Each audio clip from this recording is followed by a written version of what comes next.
Magandang araw po mga kababayan. Welcome po sa Pinilakan Lakbayan. Nakikita po ninyo ay Thai soup tom yum. Meron po yan sugpo, manok, at may gata. Para po siyang sinigang. Tara, samahan po ninyo kung paano ko po niluto po ito.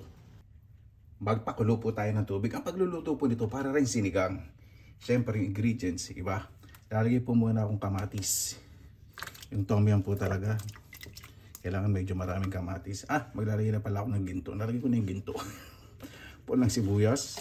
Kasi siya na po sa boses ko. Siyempre, medyo may trangkaso po ako. Ito pinaka the best na sabaw kapag may sakit po ako. Lalagay po ako ng luya. Pero ginagamit po talaga sa tom yum, yung galanggal. Parang luya. Luyang ligaw po yun. Yung luyang ligaw. Galanggal po ang tawag doon. Tapos kung meron kayong lime leaves, saka lemongrass, pwede nyo pong ilagay yung tanglad, yung pinakaubod. Mas masarap. Siyempre, yung availability rito, kung ano po yung available, yung po yung gagawin ito. Kaya po naglagay ng lemon zest, substitute po yung sa lime leaves, doon sa dahon po ng daya po ng lime. Di ba? Takpan po natin. Kailangan po kulong-kulo po yan. Ayan. Kuluan na po. Napakabango. Lalagay na po ako ng sili sa bawang. But hindi ko po nilagay kanina yung bawang. Kasi ayoko masyadong strong flavor ng bawang. Depende po sa inyo kung style po yung pagluluto po ninyo. Diba? Pakuloy lang po natin yan ng maayos. Maglalagay na po ako ng asukal na pula. Kung wala po kayo asukal na pula, yung panucha o kaya kariba, yung po talaga ginagamit ng mga 2 kutsara po. Depende po sa inyo kung gaano katamis at kaasim ang inyo pong lulutuin na tom yum. Gawin po natin mabuti. Ito na po muna natin yung sukal. Lalagyan ko na po ng patis. Ayos po muna yun. Mamaya kung medyo matabang, dadagdagan ko na lang. Lalagay ko na po itong lemon juice. Ang ginagamit po talaga dayap o lime juice. Pero mas gusto ko po yung lemon Ito sa tom yum. Medyo mild para sa akin na lasa.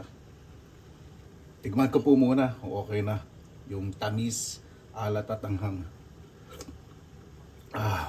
Tama-tama na po sa akin. Lalagay ko na po itong manok. Maganda po talaga lalagay nyo laman ng manok. Mas masarap. Kung wala po, syempre, kahit chicken cubes pwede nyo pong ilagay. O kaya pinagkuluan ng mga buto-buto ng manok.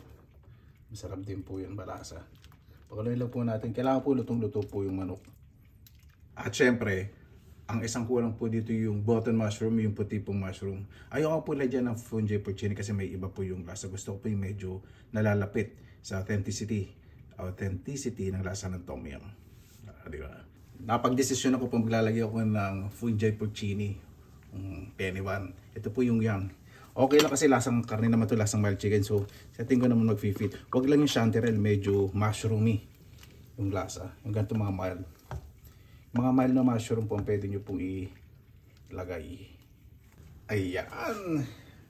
Kuluan na po. Ito pong penny ban, nakakain po yan ng hilaw. Pero syempre mas gusto ko yung niluluto. Lalagyan na po ako ng sugpo. Ayan po yung main representation ng taon mo. Kailangan may sugpo. O kaya yung yung ulang, yung malalaki pong ulo na river shrimp, yung malalaki, yung po talaga ginagamit nila sa tom yum. Mas masarap po lasa po nun. Maglalagay na po ako ng parsley, pero mas masarap pong gamitin coriander, kaya lang medyo strong po sa akin yung lasa ng parsley, medyo mild. Pwede din po kayong gumamit ng kinchay sa Pilipinas. Walang parsley, walang coriander kayo mabili, syempre medyo pricey din. Diba? Kinchay, okay din po yun. Ginagamit din po nila dito yung ugat ng coriander. Dinidigdig po nila. Mas malasa. Mas strong po yung flavor noon. Napaka-balance po nitong sabaw po na to. Sabi ko, pag may sakit ka, panalo. Kasi napakaraming nutrients and vitamins. Diba? Ayan, nung kumulo, naglagay po ako ng parsley saka ng murang sibuyas na maninipis. Hindi ko po na-record ng maayos, pasensya na. Pakulay lang po natin yun. Kung wala kayong parsley, pwede kayo gumamit ng coriander o kinchay. Yung coriander po yung ugat, ginagamit po niya, dinidigdig. Hinahalo din po dyan. Ganyan po dapat, kulong-kulo. bago tayo maglagay ng coconut milk. Kailangan po kakang gata ang gamitin po ninyo. Di ba? Cream, coconut cream. Mas maraming gata talaga. Sabay lang po natin yan. Ito hindi naman po natin pakukuluin ng matagal. Kailangan halong-halo po natin tong coconut cream dito.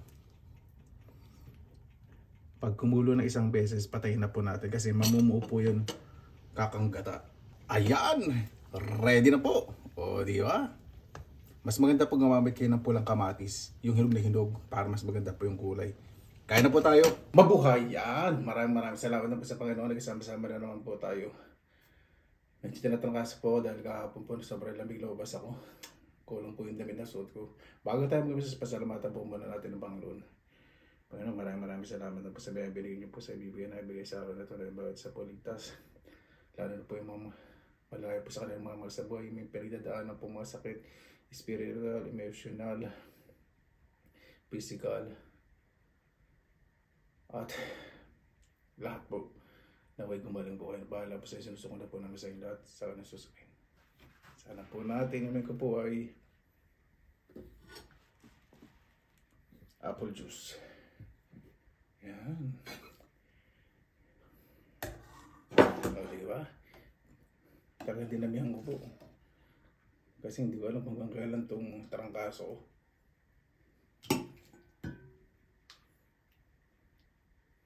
Masarap po ito sa ano rin, sa sinangag. Ako. Tapos may mga fresh kayong mga gulay. Sarap po.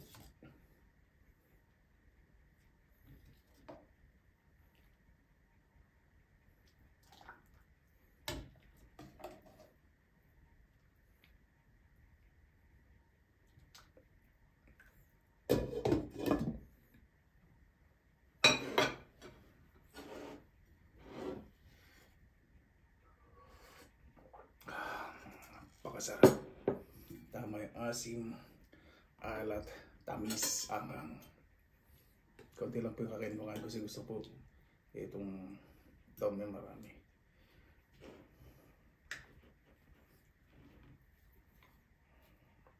Kaya giniginaw po ako eh.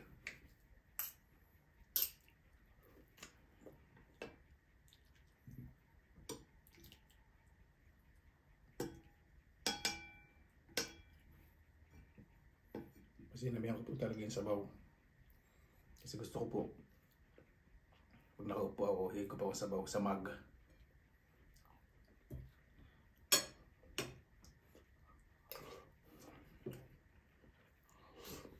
Nakap.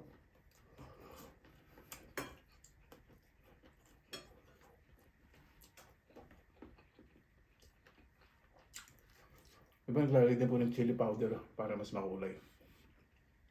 Sa hinog na kamatis.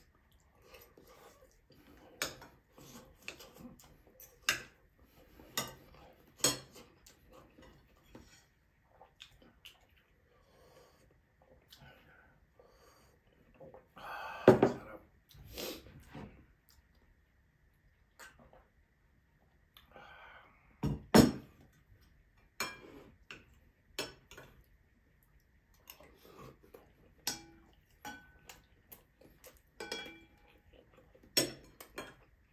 Yung mushroom, masarap. Ang karne din, naglahat ng karne.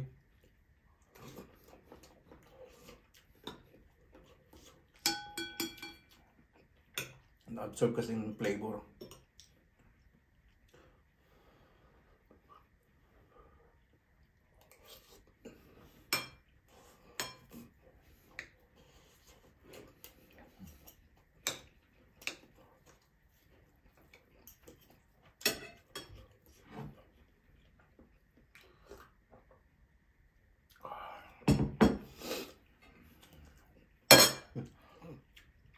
Excuse me.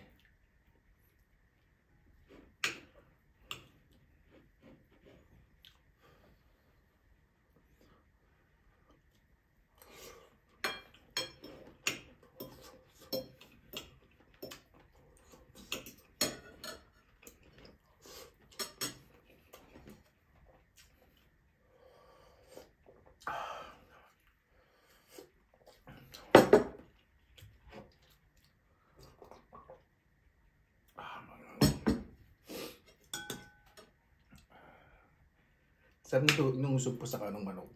Hindi siya yung overcook na parang maligasgas. Medyo ano, may kunat ng konti.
Naman.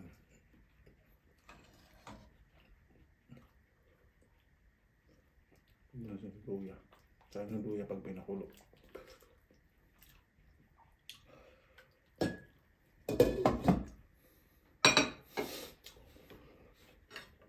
Meron din po ako ditong French bread. Masarap din po kumain ng French bread sa sa partner. Pwede partner po sa tom yum.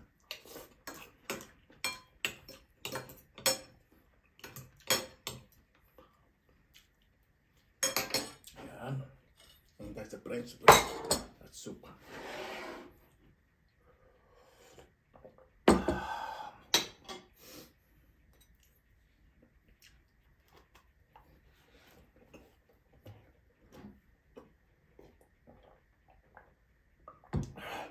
Ang init, gumuguhit dito.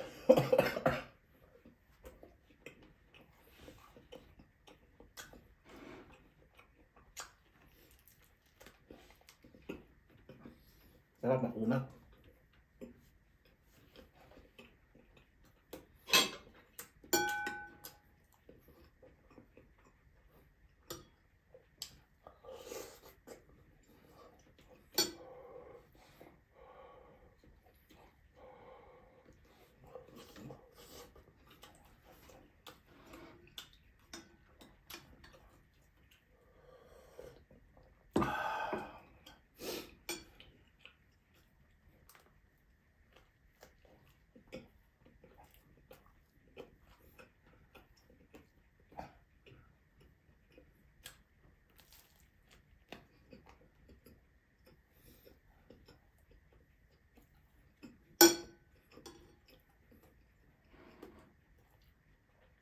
Yung mga cream soup, masarap po may French bread.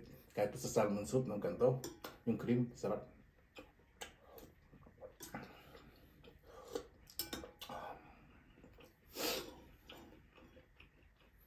Sarap ng soup.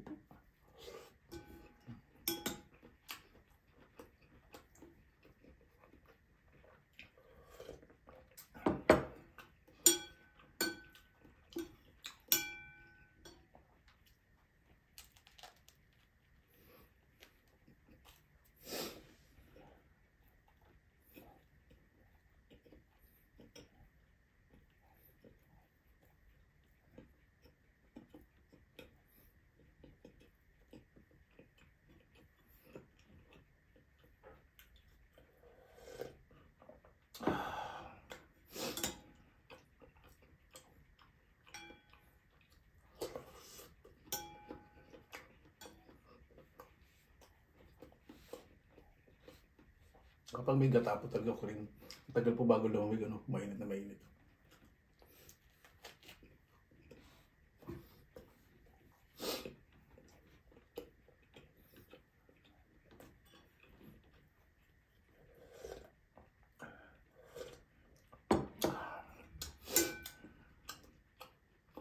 Ang sarap talaga ng ano, fungi porcini ng kabote.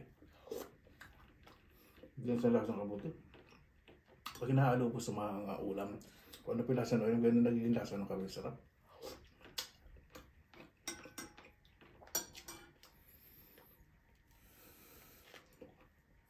medyo pinagpapawisan na ako.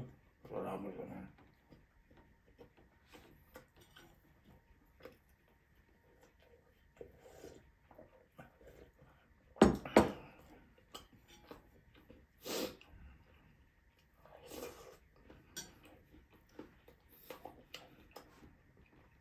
Manghang.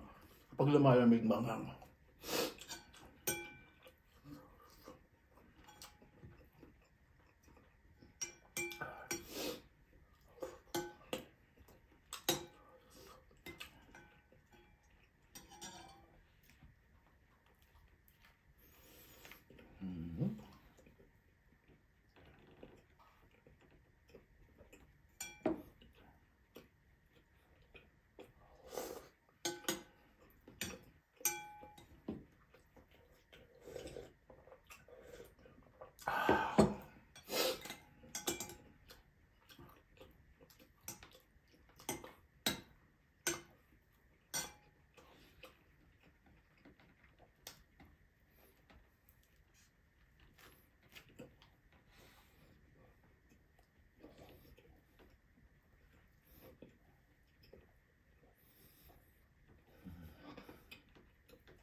Sarap nito.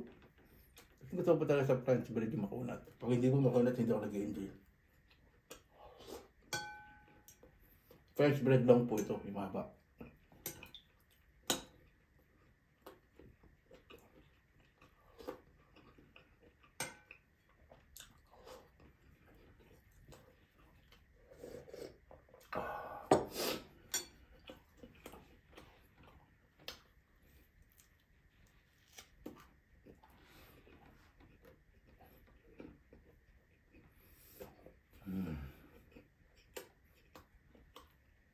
Na parang na pag pinagpapawisan.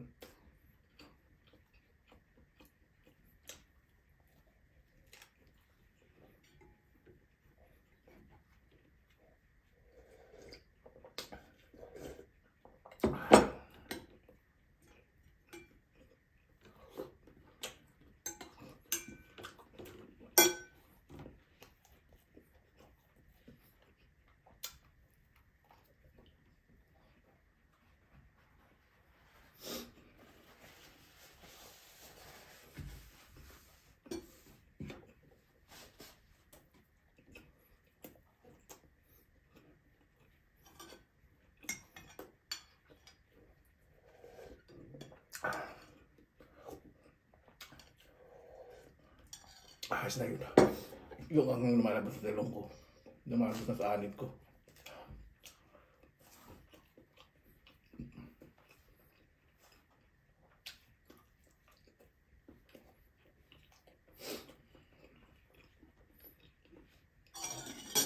Sayang.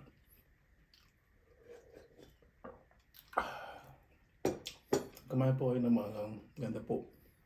Pag kumain ng prutas, pinya, pepino sa saging. Makalis po lang sa bibig.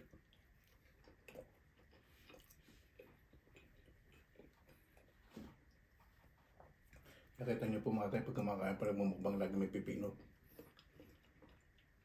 Sa akin mga fresh na gulay pag ganyan po, nakakalis po ng hanggang sa bibig.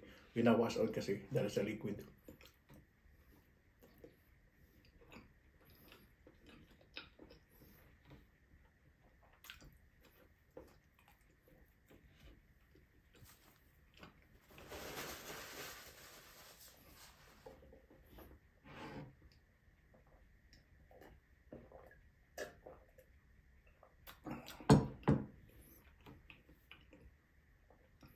Paano po bakit tayo tapos pasalamatan po muna natin ang Panginoon.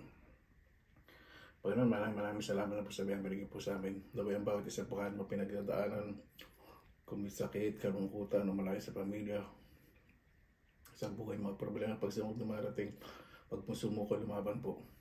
Kayo na po ang bahala po sa amin, sinusuko na po namin sa inyo lahat sa kalan ni Susamin. Paano po, maraming salamat po sa inyong oras na ilan sa Pinilaang Lakbay. Basta lagi po tayong positive vibes, good vibes. God bless, ingat po lagi mga araw. Laban lang!